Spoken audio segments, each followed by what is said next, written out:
بارگاہ رسول اکبر مدیہ السلام مدیہ حاضر کے بعد دعا گو کہ اللہ تبارک و تعالیٰ آج اس مقدس جمعہ مبارک کی ہماری حاضری کو اپنی بارگاہ میں شامل عطا فرمائے۔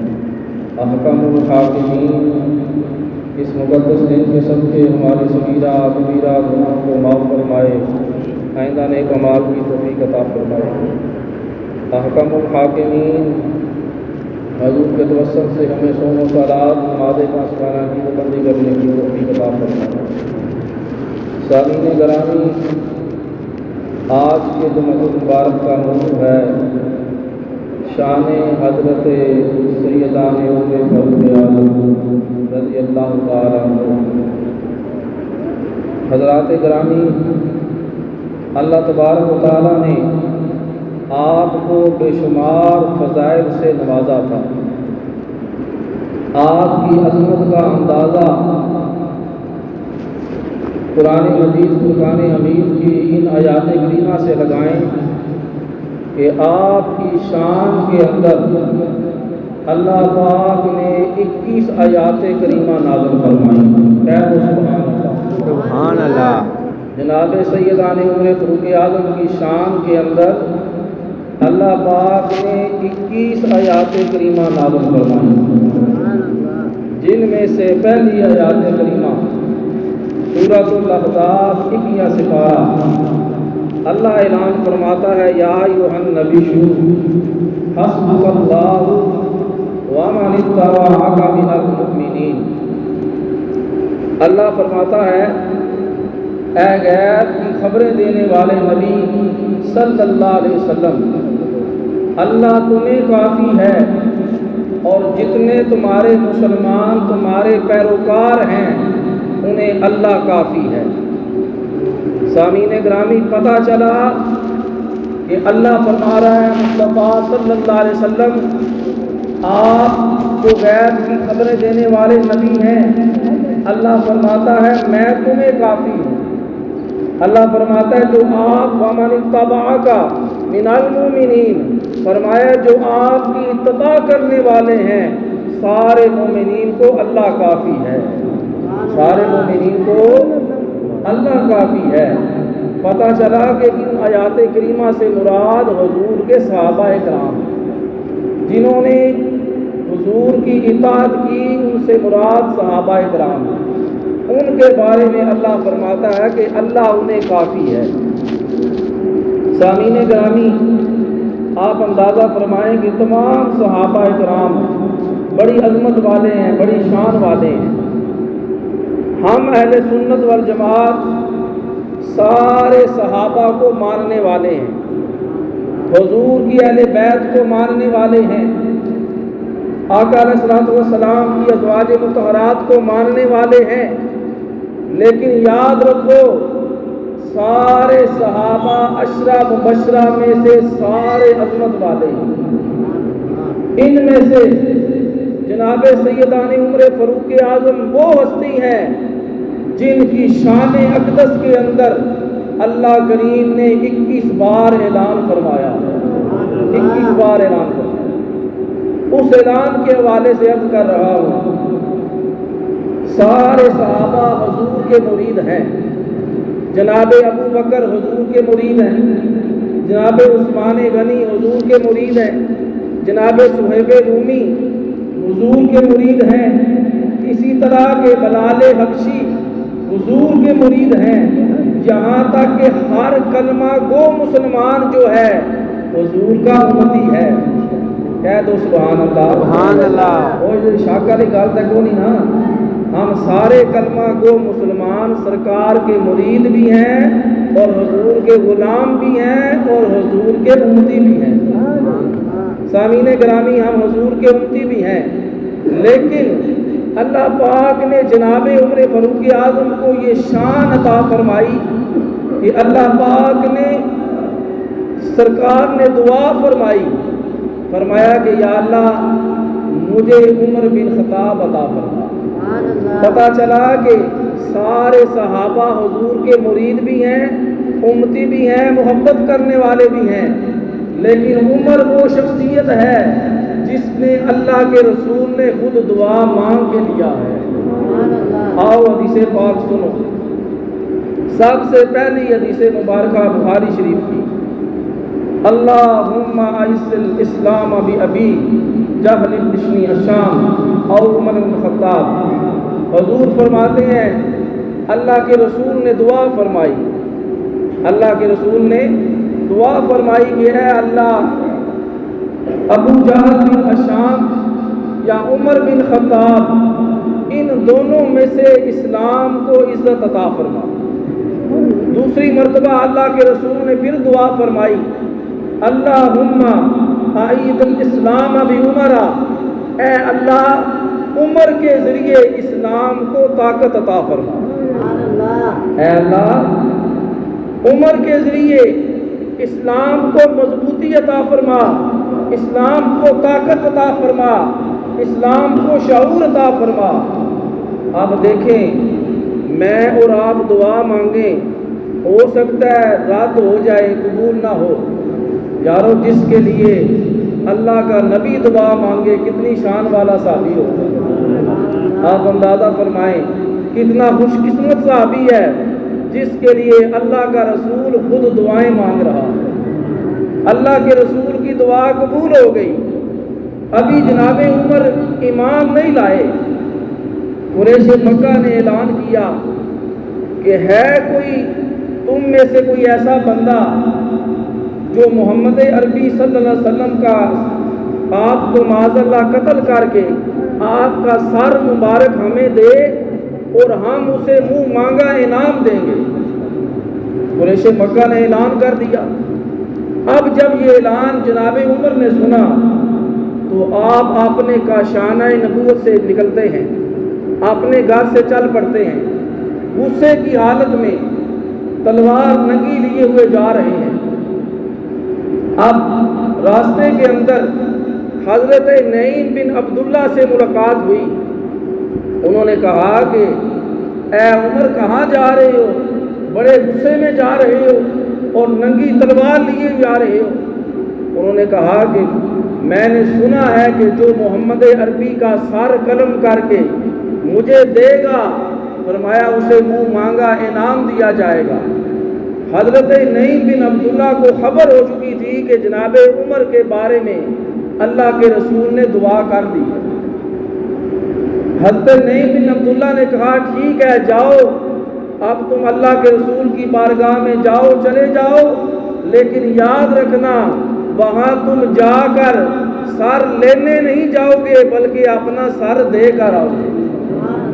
جب یہ جملہ سنا اور نعیم بن عبداللہ نے ساتھ ایک اور گل آکھی، انہیں آخیا کہ حضور دی بارگاہ تو جانے تو پہلے اپنی خبر لو، تواڈی ہمشیرہ یعنی تواڈی بھین تے تواڈا بہنوئی دین اسلام دے اندر، حریم اسلام دے اندر داخل ہو چکے۔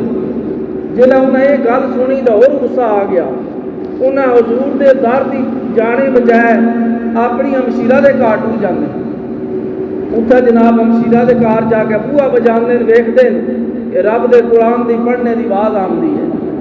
آپ دا بینوئی چھپ جاندہ ہے دروازے دے پیچھے دے اندر۔ کچھ لمحے بعد آپ جلے اندر داخل ہوندے نہ پوچھدے بھین دس کے پڑھنی ہے پی؟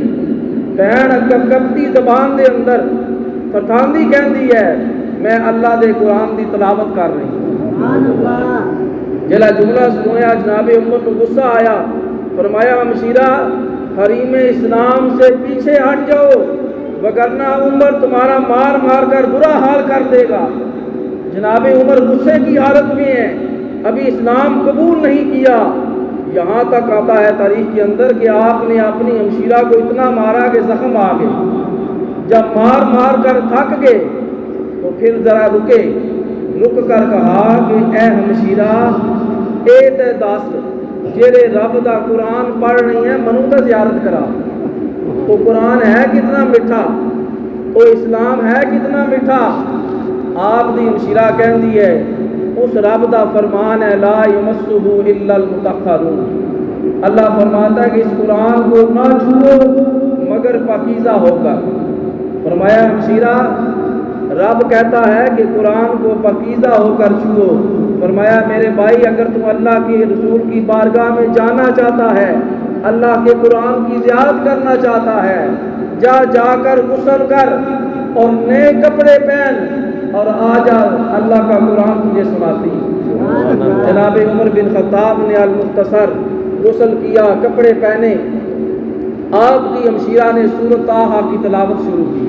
طٰہٰ ما انزلنا علیک القرآن لتشقی الا تذکرۃ لمن یخشی تنزیلا ممن خلق الارض والسماوات العلی۔ ادھر آپ کی ہمشیرہ اللہ کا قرآن کی تلاوت کر رہی ہیں، جناب عمر کا دل نرم پڑ جاتا ہے۔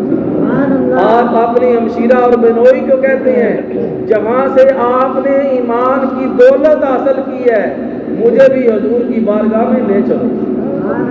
اب جناب اپنی عمر اپنے بنوئی کو اور ہمشیرہ کو لے کر ساتھ ننگی تلوار لے کر جا رہے ہیں۔ اب آقا علیہ السلام کسی کے ہاں آرام فرماتے، دروازے پر جناب حضرت امیر حمزہ جو ہیں آپ جو ہے پہرا دے رہے تھے۔ کسی نے کہا کہ عمر بن خطاب جو ہے آج ننگی تلوار لے کر آ رہا ہے، تو لگتا ہے عمر کا ارادہ خطرناک ہے۔ حضرت امیر حمزہ کہتے ہیں، فرمایا کہ اگر عمر آج اچھے ارادے سے آیا ہے تو اپنا سر لے کر جائے، اگر آج عمر حضور کی بارگاہ میں فرمایا اچھے ارادے سے نہیں آیا تو اپنا سر جو ہے یہاں دے کر جائے گا۔ جب جناب عمر حضور کی بارگاہ میں پہنچتے ہیں، والضحیٰ کے چہرے کی زیارت کرتے ہیں، فوراً حریم اسلام میں داخل ہو جاتے ہیں۔ سامعین گرامی، یہ تھا واقعہ آپ کے ایمان لانے کا، آپ کے اسلام لانے کا، اور کتنا خوش نصیب صحابی ہے جس کے بارے میں اللہ کے رسول نے خود دعا فرمائی، اور بے واحد صحابی ہے جس کو فرمایا کہ یہ مراد رسول بھی ہیں، دعائے رسول بھی ہیں۔ اللہ کے رسول نے خود دعا لے کر اللہ کی بارگاہ سے مانگ کر دیا۔ اور کیوں نہ ہو، حضرت عبداللہ بن عباس سے روایت ہے، آپ فرماتے ہیں جس دن جناب عمر بن خطاب ایمان لائے، فقال یا محمد لقد استبشر اہل السماء بالاسلام عمرا۔ فرماتے ہیں بس جس دن عمر ایمان لائے اس وقت اللہ کے نورانی فرشتے مبارک دینے تشریف لے آئے۔ کتنا خوش نصیب صحابی ہے جس کے ایمان لانے پر اللہ کی نوری مخلوق جو ہے فرمایا وہ مبارکباد دے رہی ہے، مبارکباد دے رہی ہے۔ اور کتنا خوش نصیب صحابی ہے 5ویں حدیث مبارکہ جس کے بارے کے اندر آقا علیہ السلام نے فرمایا لو کان بعد نبی لکان عمر الخطاب۔ حضور فرماتے ہیں اگر میرے بعد کوئی نبی ہوتا تو خطاب کا بیٹا عمر ہوتا۔ دیکھیں آپ اندازہ فرمائیں، تاریخ کے اندر آتا ہے کہ حضور پر نبوت کا دروازہ بند ہو چکا ہے، فرمایا کہ میرے بعد کوئی نبی نہیں ہے، لیکن ترمذی شریف کی یہ حدیث مبارکہ ہے، مشکات شریف کی حدیث مبارکہ ہے، 288 نمبر ہے۔ حضور فرماتے ہیں اگر میرے بعد لوگوں کوئی نبی ہوتا تو خطاب کا بیٹا عمر ہوتا۔ کتنی شانوں والا صحابی ہے، کتنی عظمتوں والا صحابی ہے۔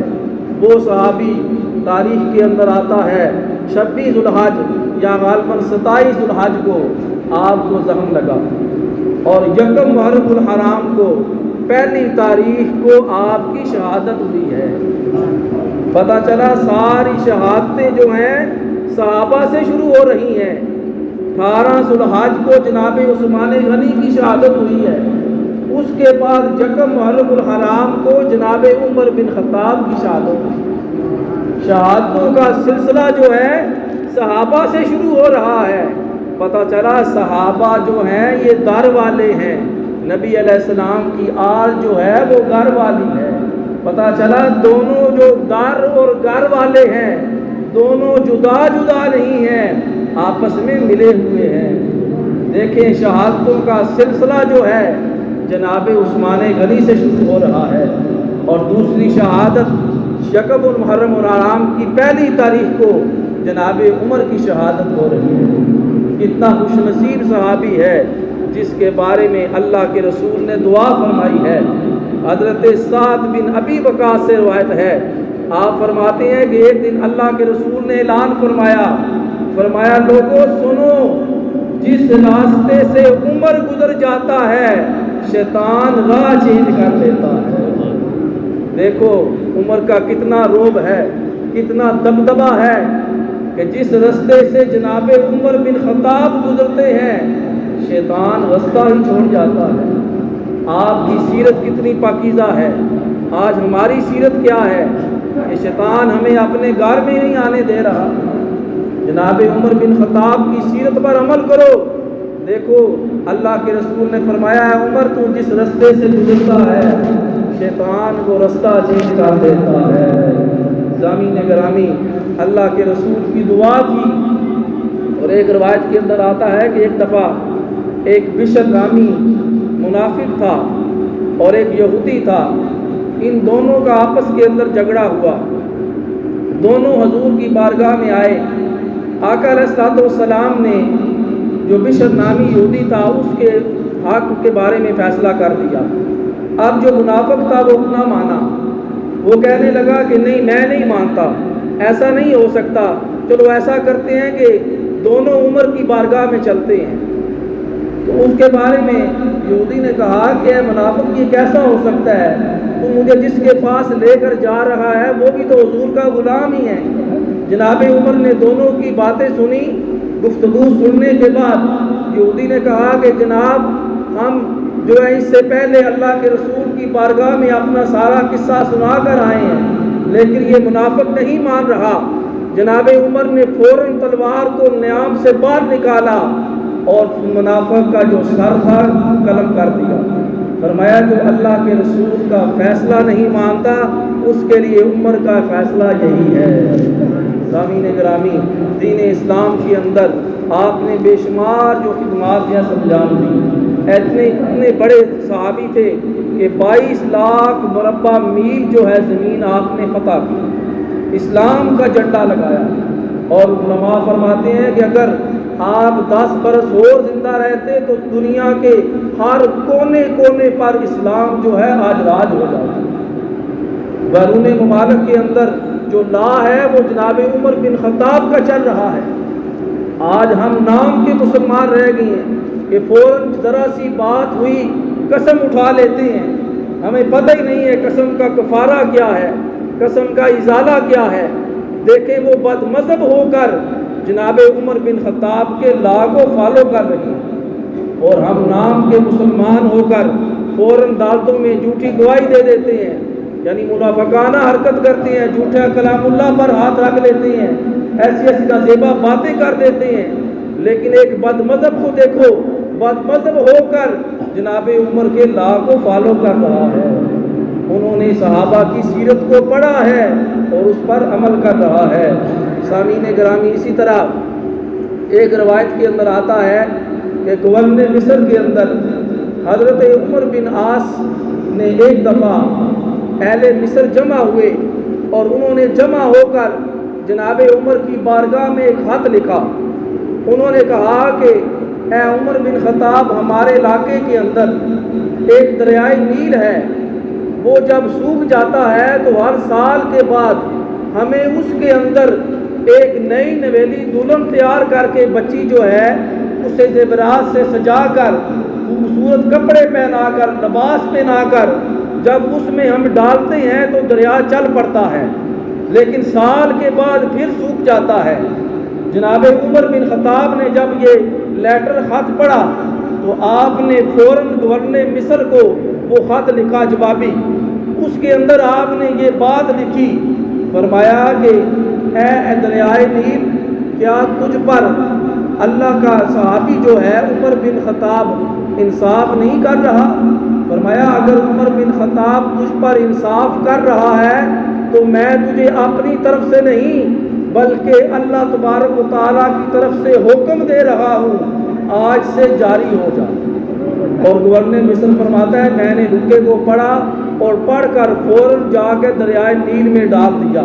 گورنر مصر فرماتا ہے کہ میں نے جب رکا دریا میں ڈالا اس کے بعد آج تک دریائے نیل خشک ہوئے نہیں۔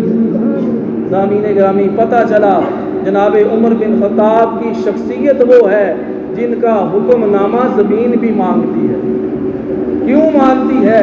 کہ ان لوگوں کے دلوں کے اندر جو ان لوگوں کے چہرے پر ہوتا تھا وہی ان کے باطن میں بھی ہوتا تھا۔ آج ہمارے باطن گندے ہیں، چہرے صاف لے کر مسجدوں میں بیٹھے ہیں۔ وجہ کیا ہے؟ ہماری زمین جو ہے اللہ کا حکم تو مان رہی ہے، ہمارا حکم کیوں نہیں مان رہی؟ ہمارا ظاہر کچھ ہے، باطن کچھ ہے۔ صحابہ کرام کی سیرت ہمیں بتا رہی ہے، صحابہ کرام کی سیرت جو ہمیں بتا رہی ہے کہ ان کا ظاہر بھی صاف تھا، ان کا باطن بھی صاف تھا۔ سامعین گرامی، اسی طرح ایک روایات کے اندر آتا ہے کہ آپ کا یہ معمول تھا، آپ رات کو گشت فرمایا کرتے تھے۔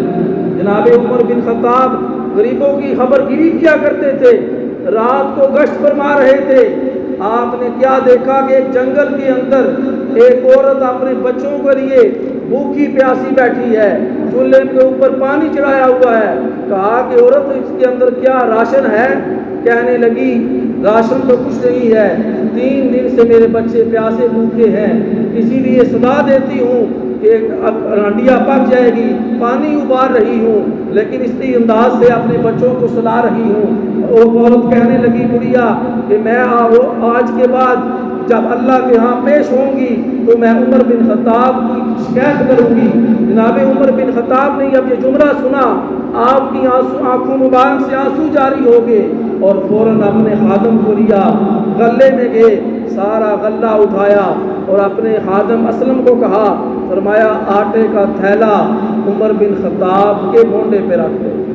آپ کا خادم کہنے لگا کہ عمر بن خطاب میں ساتھ ہوں، تو یہ کیسے ممکن ہے کہ آپ میرے ہوتے آٹے کا تھیلا اٹھائیں؟ آپ نے پیارا جملہ فرمایا آج تو میرا بوجھ اٹھا لے گا، کل قیامت کے دن مجھے اٹھانا پڑے گا۔ فرمایا عمر چاہتا ہے دنیا کے اندر بھی فرمایا اپنا بوجھ خود اٹھائے اور سارا راشن لے کر مائی کے حوالے کر دیا اور خود کھانا پکا کر بچوں کو کھلایا اور سلایا اور کہا کہ اے مائی صاحبہ، آج کے بعد اللہ کی بارگاہ میں عمر کی شکایت نہ لگانا۔ جب یہ جملہ کہا تو مائی سمجھ گئی کہ آنے والی کوئی شخصیت عام نہیں ہے۔ اس نے کہا کہ اللہ کے رسول کا واسطہ بتا تو دے تو ہے کون، اس دور کے اندر اتنا اچھا عمل کر رہا ہے؟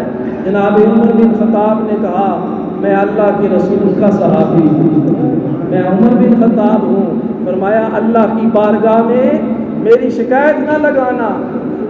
اور غور عمر بن خطاب جس کے بارے میں حضور نے فرمایا کہ جس رستے سے عمر گزر جاتا ہے شیطان وہ رستہ چینج کر لیتا ہے۔ سامعین گرامی، اتنی عظمتوں والا صحابی، آپ کو دعائے رسول بھی کہا گیا، مراد رسول بھی کہا گیا، اس لیے کہ اللہ کے رسول نے اپنی بارگاہ سے مانگ کر لیا، رب کی بارگاہ سے مراد کر لیا۔ آپ مراد رسول بھی ہیں، دعائے رسول بھی ہیں۔ وجہ کیا ہے؟ آپ کے دل کے اندر ہمہ وقت خشیت الہی رہتی، ہمہ وقت آپ صوم و صلات کے پابند تھے۔ 26 ذوالحج تاریخ کے اندر آتا ہے، غالباً جو ہے یہاں 27 ذوالحج کو آپ نماز پڑھا رہے تھے۔ آپ نے ایک بندہ رکھا ہوا تھا جو صفیں سیدھی فرمایا کرتا تھا، صفیں سیدھی کر رہا تھا۔ ابو لولا فروزی ایک مجوسی شخص تھا، اس نے خنجر کے ساتھ ایسا وار کیا کہ آپ کے پیٹ پر لگ گیا، جس پر آپ کا کافی خون بہہ چکا۔ آپ کا بیٹا پیچھے جماعت میں موجود تھا، عبد الرحمن کو آپ نے کہا کہ نماز مکمل فرما۔ اس آپ کے صاحبزادے نے نماز مکمل فرمائی۔ دوسرے تیسرے روز آپ نے اپنے دوسرے بیٹے عبداللہ کو کہا، فرمایا کہ اے میرے بیٹے، آج مجھے لگ رہا ہے کہ یکم محرم الحرام سے پہلے یا ہو سکتا ہے اس کے قریب میں اپنے رب سے ملاقات کے لیے جا رہا ہوں۔ فرمایا میرے بیٹے ایک کام تجھے سپرد کر رہا ہوں۔ کہا ابا جی حاضر ہوں۔ فرمایا آج اماں عائشہ صدیقہ کی بارگاہ میں جائیں، دیکھیں صحابہ کی قربانیاں کیا ہیں، اہل بیت کی قربانیاں کیا ہیں، حضور کے نواسے کی قربانیاں کیا ہیں۔ جناب عمر نے کہا بیٹا عبداللہ آج اماں عائشہ کی بارگاہ میں چلا جا اور جا کر کہہ دے مجھے پتا ہے جہاں پر حضور آرام فرما ہے ساتھ والی جگہ آپ نے پسند فرمائی ہے، اگر آج مجھے آپ اجازت عنایت فرمائیں تو عمر وہاں دفن ہونا چاہتا ہے۔ جناب اماں عائشہ نے جب یہ جملے سنے تو آنکھوں سے آنسو جاری ہو گئے۔ فرمایا عائشہ کون ہوتی ہے؟ عمر بن خطاب کے لیے اپنی جگہ جو ہے اثار کر رہی ہے۔ عائشہ جناب عمر بن خطاب کے لیے اپنی جگہ عائشہ نے قربان فرما دی۔ یہ ازواج مطہرات کا آپ کی اثار تھی، آپ کی قربانیاں تھیں۔ سامعین گرامی، یکم محرم الحرام کو آپ کی شہادت ہوئی ہے۔ اللہ تبارک و تعالیٰ آپ کے درجات کو بلند فرمائے۔ لوگ پوچھتے ہیں کہ محرم الحرام میں کیا غم حسین میں رونا چاہیے؟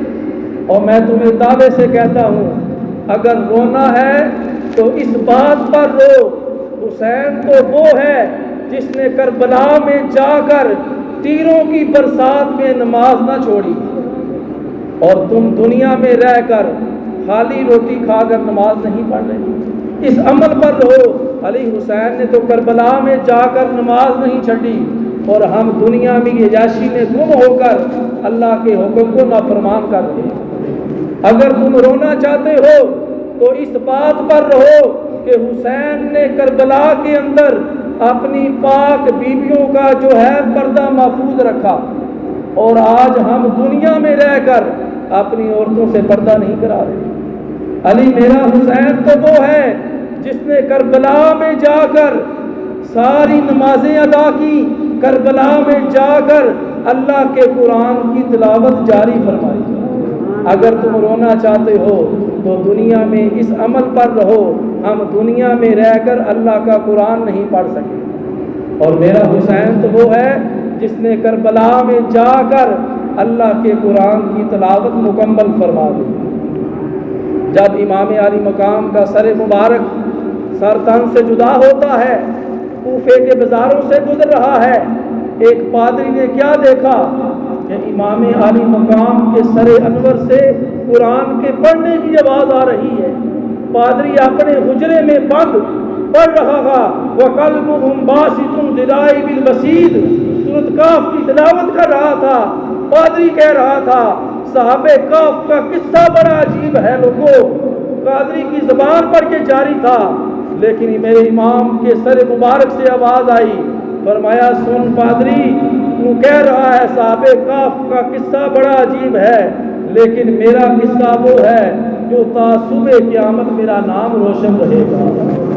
فرمایا میرا قصہ وہ ہے جو ازل سے لے کر تا صبح قیامت، فرمایا حسین کا قصہ باقی رہے گا، حسین کا قصہ باقی رہے گا۔ دنیا دار ارادے سے بنتے ہیں یزید، ارادے سے بنتے ہیں دنیا دار سارے یزید، لیکن لوگوں حسین وہ ہے جسے میرا رب بناتا ہے، لوگوں حسین وہ ہے جسے میرا رب بناتا ہے۔ اللہ پاک عمل کرنے کی توفیق عطا فرمائے۔ جن جن اب آپ نے سنتے ہیں عطا فرمانی سنتے ہیں